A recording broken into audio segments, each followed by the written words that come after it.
ကန်ကြည့်ကြည့်မယ်နော်အဲအီစီလေးတော့ ဒီကောင် ကြော်နေတော့ကန်ရတော့စိတ်ညစ်ကန်ရတဲ့ဟာလားမသိဘူးနော် ဒီကောင်မဟာမှာဘူးစစီဒါ အဲရုံမာလိုက်တယ် ငါပြန်ဝင်ပါဦး အဲဒီမှာကျုပ်ဖင်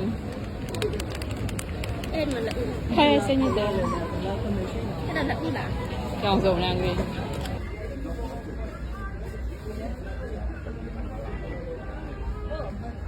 ကလုံးလို့ ကျင်တော့ပါရဲ့ဒါသူကနမိတ်ရှိချမင်းမဟောင်းပြီးနေရတယ်စိတ်ညစ်တာလေးမကျုပ်ကျောင်းဟာလည်းရှိတယ်မင်းမဟာလည်းရှိတယ် အဲ့တော့ဖျားပုံပုံနဲ့အာ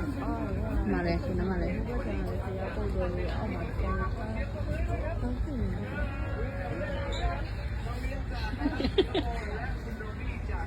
မကြုံတိုးတော့တယ် နော်ဖီလေးကိုပိတ်နေတယ်